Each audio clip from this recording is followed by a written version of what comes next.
Thank you very much, Mr. Toastmaster. Welcome, welcome all. I'm delighted to see so many people here tonight to listen to this very important discussion about democracy. Is democracy dead? Now, I hope that the discussion will vindicate my decision to choose this subject. Let me introduce the panelists tonight. In alphabetical order, our first one is Alex McCarney. Now, when Alex is not busy with his day job or assisting his executive team and fellow Toastmasters, he travels the world virtually, discovering Toastmasters from all over the world. He's been invited to present to clubs in Ireland, Australia, Antigua, and Pakistan. He's happily jumped into the deep end and thrilled to any speaking or leadership challenge presented to him. And he particularly loves the creativity and rigor of Beyond Words Advanced Toastmasters Club. Next on the scene is Mr. Paul Omani. Paul joined Toastmasters in 2015. After 30 years of working in the UK, he now lives in Cork. This year, he's Vice President of Education in Blarney Toastmasters. He's VP Membership in Toastmasters for Golf and President of One Country, One World. Paul is a poet, a podcaster, a dog walker, a golfer, and, he says, a gin taster. Last but not least, Vicky Trabosh. As a lifelong American, Vicky Trabosh shares your confusion about the state of democracy in the United States. She's a successful executive coach with her own business. She's been described as a woman of substance. However, she's here today to offer her insights on what changes are necessary to create a better world. Okay, that's your panel for tonight. The subject of tonight's discussion is the question of whether democracy is dead. And whatever your political beliefs, I'm sure that you will all agree that democracy is definitely under threat in many ways. And I'm sure we'll be exploring some of these tonight. An organization called Varieties in Democracy has noted that 42% of the world's population now lives under autocratic rule, which is up from 33% a decade ago. I just thought I'd throw that in to pique your interest. Well, now we, as in your panel, live in the United States of America, in Canada, in Ireland, and I'm also a UK citizen as well as Irish, all of which are nominally democracies. But let's find out from our panelists what they think about their own countries. So let's start off with Alex. Tell me what you think of the state of democracy in Canada. Well, I believe that the state of democracy in Canada is quite vibrant. Is democracy dead is the question overall.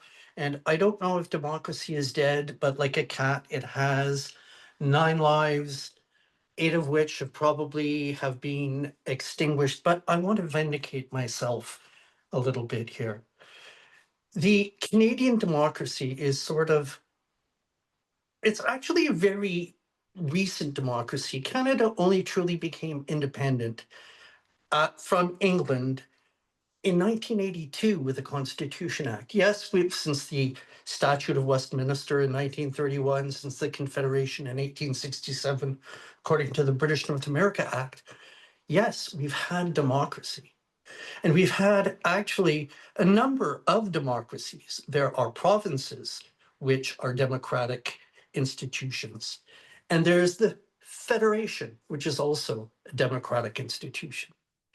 I believe it makes for a very robust and strong succession. For instance, until very recently, our Prime Minister was Prime Minister Justin Trudeau. And whoops, all of a sudden, because here's a nice Irish word for you, because all of the malarkey that has been wafting around the halls of Parliament and assemblies everywhere. This Canadian democracy has been able very quickly to take Prime Minister Justin Trudeau, the Right Honourable, who served with great distinction, to the Right Honourable Mark McCarney, former Governor of the Bank of England, former Governor of the Bank of Canada, and now a bare knuckle brawler in the institutions of debate.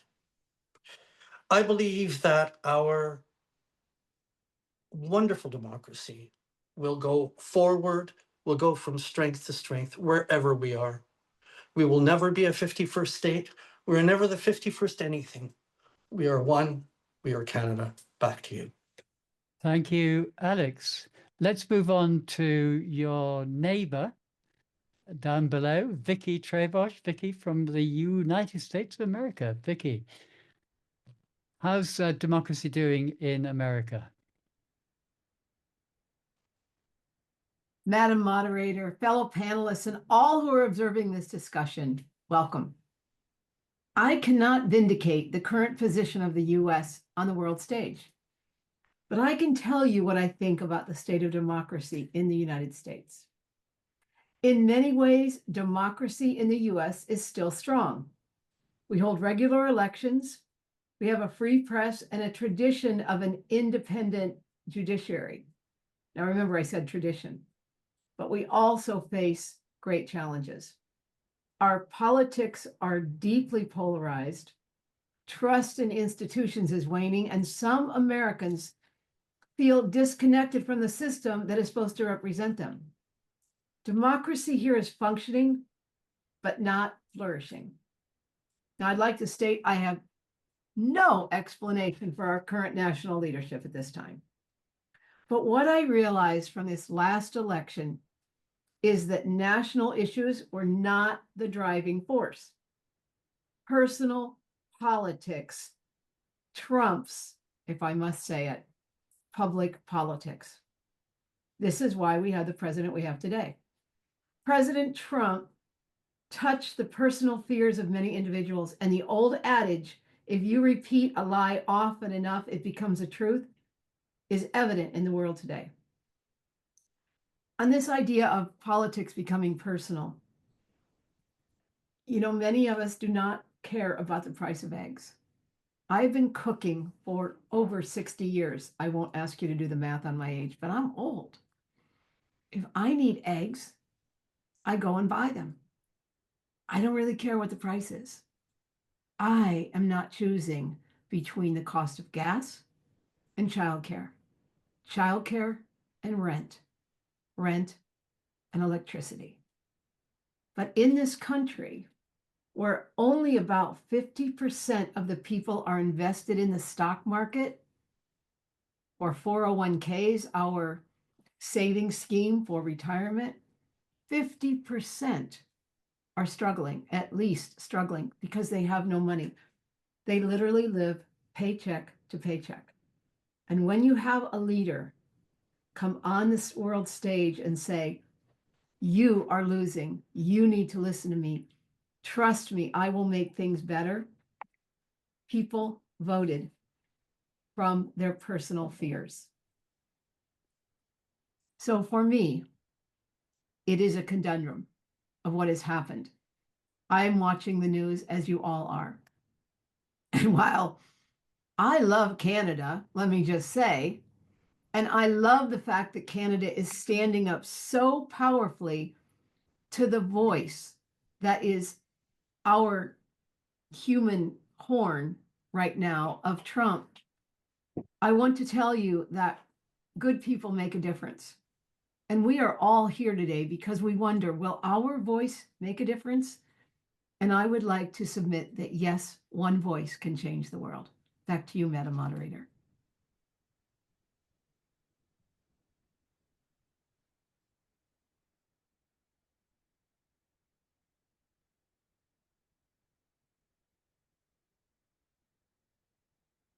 Moira, you can't be heard. Thank you. I muted myself out of respect to Vicky. I should have paid attention to myself, shouldn't I? Thank you, Paul. Paul, I'm going to ask you to comment on both Ireland and the UK, as you've had so much experience of UK politics, and you've lived in Ireland, in the UK for a long time. So perhaps you can give us a short insight into democracy as it is in Ireland and the UK. Thank you. Democracy arrived very recently in both Ireland and the UK, and it arrived in Ireland before it arrived in the UK. Democracy arrived in Ireland in 1922, which was the first time that every man and every woman in Ireland got a vote. And in the UK, it didn't arrive until 1929. So there we are. It's look, what is democracy? Because this is really important. Otherwise, I'm not sure what anybody will be saying about democracy. It's got at least three characteristics: competitive elections, and both of those countries have competitive elections. Irrespective of how many years a party is in power, there's always competition and has been. There are political freedoms: the right to protest, the right to march, the right to form political parties, very important constituent of democracy that exists in both of the countries. There is an independent judiciary in Ireland, even though the appointment of High Court justices is subject to the government deciding among a list of nominations that are submitted to it who shall be a High Court judge in Ireland. But that's perhaps a detail. Perhaps it's a little bit of a weakness in the Irish democratic system. In the UK, there's a bit of a weakness in relation to independent judiciary, since there are the highest court in the UK is in the House of Lords, and it may be that how you get to be a law lord is in some way influenced by the government. So that would be another slight weakness there, but that's not enough to constitute a democracy in my definition of democracy, because in order for there to be anything like the kind of democracy that any of you would like to live under, I believe there has to be, and this is a part of my definition of democracy, a concern for human rights. Human rights. Ireland is a subscriber to the European Declaration of Human Rights. The UK has its equivalent. Notwithstanding Brexit, UK law is still influenced by decisions of the European Court of Human Justice. An interest in economic equality.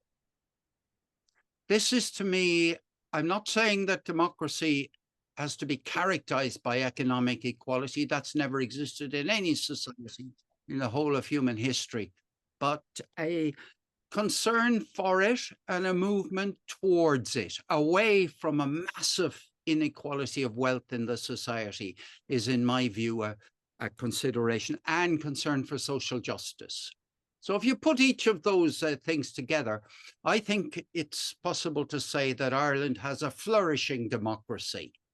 Flourishing democracy, imperfect in some ways. Like, for example, there is a whole ethnic group in Ireland, the travellers, who have lower life expectancy, lower education, poorer health, considerable margin between them and what is called the settled community. That's a matter of concern, and that's a weakness in our democracy, in my opinion. Within the UK, is there any ethnic group against whom there is significant discrimination? Well, I think not. I think there is. The UK is a terrific model of human rights. Not to say that there aren't racists and highly prejudiced people walking around in the society. Not to say that there isn't a kind of a risk that the Reform Party, which has got a large tradition of racism and anti-immigrant views in it. But by and large, I would say that the UK and Ireland are both flourishing democracies. That would be my view. I stand, I think, in that respect, very close to what Alex said about Canada. And I will have to pass in relation to the United States because I'm torn in relation to the role of populism and the role of liberalism. And that's another aspect which we might come on to a bit later on. Thank you, Paul. Now, just a slight correction. The law lords ceased to exist in 2009 because they then created the Supreme Court in the UK. But I'm still not wholly discovered how they are elected. But they all come from serving barristers. Okay, now there was one thing that you brought up there, Paul, which I want to discuss a bit further in respect of both Alex and possibly Vicky, and that is the issue of minorities. Now, I know in Canada that there is a significant issue, let's say, around Indigenous rights and reconciliation, and I would be surprised if the same didn't actually apply in the United States. So, Alex, would you like to say a few words on that? Well, thank you. In fact, I'm speaking to you from what is called Montreal, but in fact, it is unceded territories of Mohawk. And we live within a stone's throw of many Mohawk communities. The Canadian response has been appalling, frankly. And there's a saying that we are as good as the way we treat our most vulnerable. Who are the most vulnerable in Canada? The unhoused, the Indigenous, the unjustly imprisoned. All of those are, as a matter of fact, highly disproportionately Indigenous people. Now, there's also a question between minority languages. I'm a minority English speaker in a minority French area of a nation of about 40 million people. Very interesting, the whole Canadian geopolitical scene and the reasons why we are here and where we are here is so interesting. From the intolerable acts that were intolerable to the Americans, the Quebec Act of 1774, which in fact created this place. But all of that was originally swindled by the Crown and by corporations. Therefore, it is with some shame, but some hope that we will go forward respecting each and every constituency in our country. And I believe that we have many initiatives in that respect. And there's so much happening now. And I'm very delighted and proud of that aspect of our country. Thank you. Thank you, Alex. Vicky, I'm not quite sure how to help you with that. I do apologize for she who must not be named in coming there. Vicky, is there such a major political issue in the United States with minority population? I would guess that immigrants or undocumented might be one of those populations. Thank you. First of all, I would like to acknowledge that when European settlers arrived in the Americas, historians estimated there were over 10 million Native Americans living there. By 1900, the estimated population was under 300,000. It is arguably one of the largest genocides in the history of the world, and we go past it. I remember reading when President Trump got reelected, I was not pleased with the results of the election, but someone put on Facebook, the arbiter of all things, for 400 years, the Native Americans in the United States have been dealing with injustice. You're going to be okay.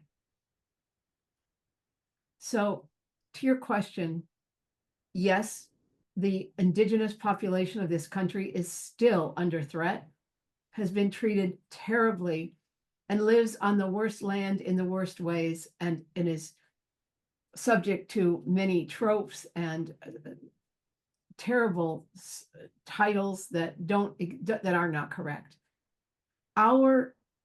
This entire country was built on immigrants. And as someone who came from Germany, my family, I'm an immigrant. We are all immigrants. And yet something has changed in this country where there is I am an American and you are an immigrant. And we need to go from ego to we go. I have many, many friends. I work in the country of Rwanda in East Africa. I know the diaspora in Rwanda who live here in Portland, Oregon, and they are afraid. They are US citizens and they are afraid. They're afraid to go out. This is insane. We also have friends from Colombia, a young family we've sort of taken in, and they are here legally and they are afraid. This country's attitude about different religions outside of Christianity and different colors of skin and nationalities other than the white American is appalling to those of us who see people as equals. Again, I have more questions than you probably all do about what's going on. But this is probably going to be my theme, is that when I hear hate speech, I speak up. Short story, I was in the airport one day going through TSA pre, which is our system that you can go through faster. It was closed. We all had to get in the regular line. So we had to take off our shoes, our belts, kind of get undressed. I'm like, okay, it's okay. The woman in front of me was not happy. She was evidently better than us and was very upset she couldn't go through TSA pre. So we went through, and she's standing on the other side waiting for her things to come through the metal detector. And there was a tall white kid and a young Black woman, very petite, who were TSA agents. And the young girl said something to the woman. And I was right behind her, and I heard her, and the woman said, "Stop mumbling." And I know that was about the way the woman spoke, not that she was mumbling. And it just came out of me. And I said, and I sounded like her mother. And she was my age, which was very funny. I go, "What did you just say to her?" And she startled, and she said, I couldn't hear her. I said, "That is not right. That is not true." And she gathered her stuff very quickly and kind of ran off. And the young girl said to me, because the TSA agents can't speak up, they can't say anything to passengers. She said, "It's okay." And I said, "It is not okay. None of us needs to be treated as less than." It's probably more subtle in our country than others, but it must end. Okay, let's get back to the question of the evening. And what do you think are the threats to democracy in your country? Alex, let's start off with you. Well, quite frankly, the threats to our country are espionage, interference. We have India interfering, China, the United States of America. Our biggest threat to democracy really is our southern neighbor, in my view. I really see many Canadians getting together and really pulling together, but it's dark days. Our economy is severely damaged and will continue to be damaged. Supply chains in the automotive sectors in Canada and Mexico are mothballed. There are have been a number of thousands of layoffs in Canada. Thousands are portended in the United States of America. And we really are appalled, and we really do see America as a threat, even to the extent of militarily. So yes, it is a serious situation here. Thank you. Thank you, Paul. Do we have similar threats to democracy in Ireland? No, there are no significant threats to democracy in Ireland for a number of reasons, I think. It would take a massive juggernaut to change the democracy that we have in Ireland. Can you just imagine the end of press freedom? Can you imagine the end of the independence of the judiciary in Ireland? We don't have a president who has the ability to sign an order which will cause laws to be changed or cause legal companies to have to change policies in order to deal with our government. No, we don't. We do have massive threats to standard of living, no question about that. And even before the international threats that we're all aware of in relation to tariffs, Ireland has a massive housing problem. Huge numbers of people are unable to purchase or even rent a place to live of their own. You can't come out of university or even come out of home and go straight into your own place, even living in a pretty crummy bedsit. No, there's a massive housing problem in Ireland. There's also a massive health problem in Ireland. So the country is like many, many other countries. We also are going to miss our climate targets by a million miles. So we're going to have to pay huge amounts of money in fines. So that's not about democracy, though. That has nothing to do with democracy, in my opinion. It's entirely undesirable that the country's standard of living should go downwards. But the very recent developments of marriage equality, the right to control your own body by women, the health of your own body, a lot of even the right to end a marriage. These things are all very recently, including the right to birth control. These are all advances that have taken place in Ireland since I have been born, or even since I've been half my age. So no, I see no significant threat. There are, of course, people, racists out there. There are, of course, misogynists out there. There are, of course, people who are homophobic and anti-gay people and lesbian people and all the other acronyms that I've gone out of my head this very second. But yes, no, I think there's no threat at all in Ireland, by the way. Thank you, Paul. I'm going to leave you to last, Vicky, because possibly there's something slightly more obvious in the United States. But let's go to Canada. Are there threats to democracy in Canada, do you think, Alex? Yes, I think I answered that question first just before Paul. So I would love to cede my time over to Vicky. Oh, sorry, my apologies. No worries. Vicky, United States. Well, we've seen a lot of happenings recently, but let's put Trump aside just for the moment and look at it more generally. All right. What are the more general threats to democracy? As you mentioned, there are several. One is disinformation, especially online, is distorting the public understanding of what's going on in this country. And I do want to touch on these massive tariffs that are being created, and posturing is creating chaos in the world, much to the apparent glee of the current administration. How does that affect democracy in the US? It affects our reputation. Who are we if we're not a strong force that knows how to move forward. Voter suppression and gerrymandering are weakening the principle of fair representation. Let me explain gerrymandering for those of you who don't know. Every 10 years, this country has a census.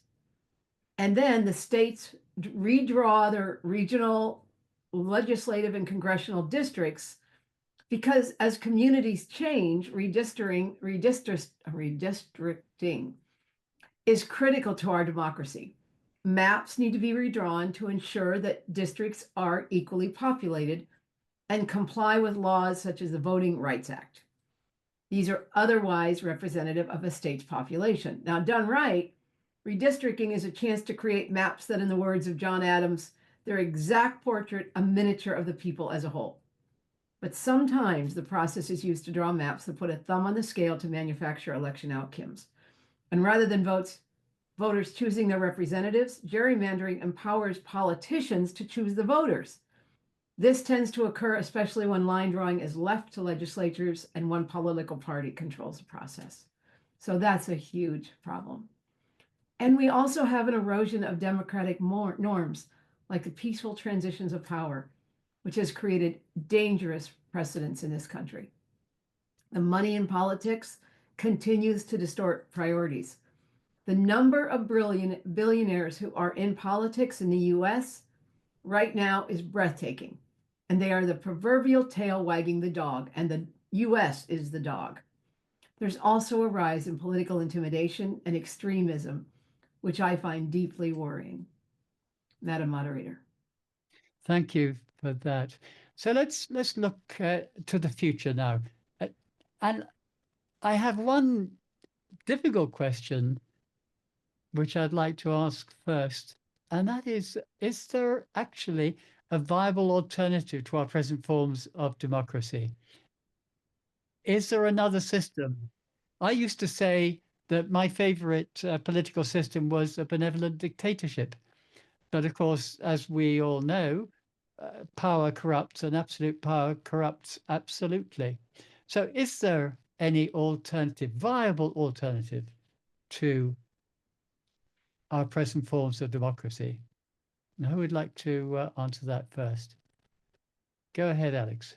Yes, thank you. Well, in preparation for this little discussion among friends, I referred back to the Republic of Plato and all of the whole notion, his notion of democracy, which in fact he thought was, from my reading of it, a substandard way, because there were all of the myriad problems that we've all been discussing. And then he talked about the whole notion of the philosopher king and the benevolent dictator, exactly as you put. Quite frankly, if it ain't broke, don't fix it. We've seen a magnificent exemplar of democracy where they went and started tinkering with it. It wasn't broke, and they sure as hell didn't fix it.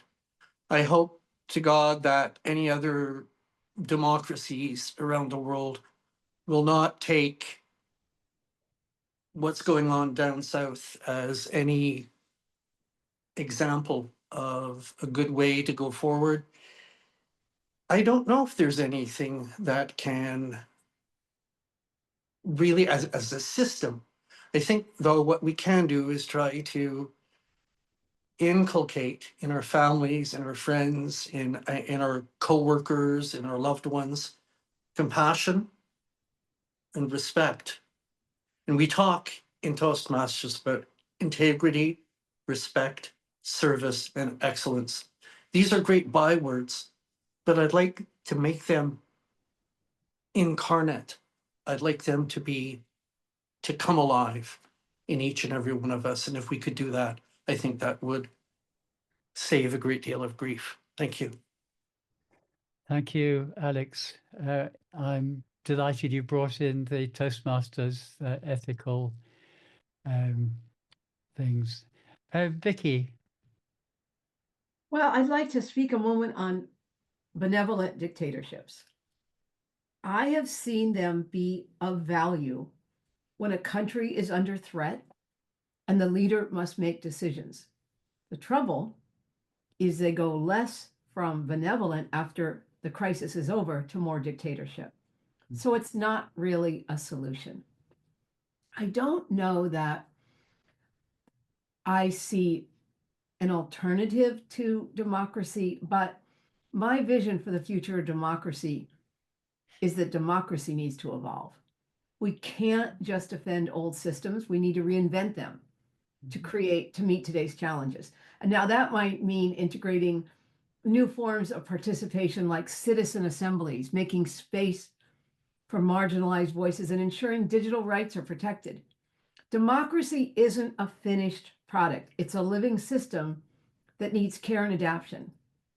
So rather than replacements, I think there are enhancements that we need to explore. Deliberative democracy brings citizens into deep, thoughtful conversations about politics. It's a school of thought in political theory that claims that political decisions should be the product of fair and reasonable discussion and debate. Participatory budgeting allows communities to directly decide how public money is spent. It's a democratic process that allows community members to be empowered to identify, discuss, and prioritize public spending. And we also need to look at digital democracy tools that could help us reimagine representation. Digital democracy, also known as the internet democracy, is the adoption of technology in the governance process.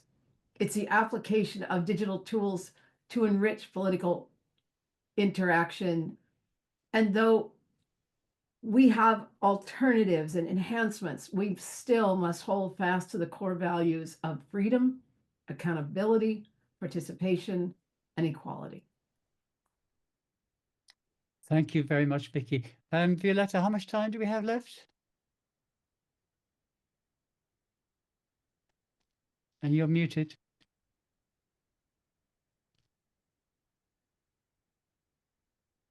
Moira, would you Yeah. like to ask me?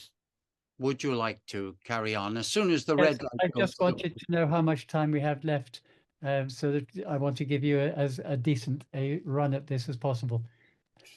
3 minutes. 3 Ooh. minutes. Okay, Paul, you have 2 minutes. Fire away, Paul. What's your vision for the future of democracy? All right. I think there are several alternatives to democracy, and they exist in the world today. China and Russia are two examples that are not democratic and that seem to be viable regimes. What are the chances of Ireland or either of the other countries turning into similar models? Personally, I doubt it myself. Now, there is a difference between being dead permanently and being temporarily dead. I mean, Lazarus was temporarily dead, but he rose from the dead. There are a number of examples of democracy rising from the dead. After all, Germany had many of the qualities of a democracy, and it was snuffed out by the Nazis. Snuffed out. That was the end of democracy in Germany, but it is back again. So it didn't die permanently. Chile is another example. The United States played a major role in ending the Chilean democratic revolution. So what is viable, on the other hand? I mean, it's easy enough from a complacent position for me to say, no, everything's fine, everything's fine. But as I think it was Vicky said at the beginning, or perhaps it was yourself actually who said at the beginning, many countries in the world do not have what we have been talking about. In other words, democracy, do not have a commitment to free press. India, a huge, biggest amount of voting in the world, has some of the trappings of democracy. But what is going on in India today is hardly compatible with notions of having a free press, having political parties and a sense of human rights and social justice, hardly at all. So I think democracy in many parts of the world is barely alive. In other parts, it's on life support. And we do need to be continuously vigilant. Vigilance is so important. If we are not vigilant, democracy won't be viable. It appears to be viable. I don't know a country which I think is about to lose total democracy, with the exception of Hungary. It is arguable that Hungary is no longer a democracy because the judiciary are no longer independent of the government, and many of the policies of that country are a result of autocracy. So, in answer to your question, do I see anything viable in the future? I see other forms that seem to be terribly strong. Hopefully, we will do what Vicky wants to do and what Alex says already exists to a certain extent, which is to make democracy better, give us a bit more Guinness and a bit more of a drop of the hard stuff. And we may very, very soon need to ensure that there is a lot more of the hard stuff going around in some places. Back to you, moderator. Paul, thank you, Paul. We now have to wind up because our time is up. So I will just give a very brief summary. I think the state of democracy in our present countries is under threat, but by no means on life support yet. But there are signs around the world that democracy is being challenged, let's say. But I think, personally, I think democracy is strong enough to withstand, certainly in Western countries. I do worry about the influence of social media and the huge polarization that we are seeing, and the gap between left and right, but also the huge gap between the very, very rich and the rest of us. On that somewhat pessimistic note, I'm going to thank you all for contributing to this interesting discussion and hand you back to our Toastmaster. Thank you very much, Moira, for your speech, for this wonderful panel discussion. And to all panelists, Alex, Vicky, and Paul.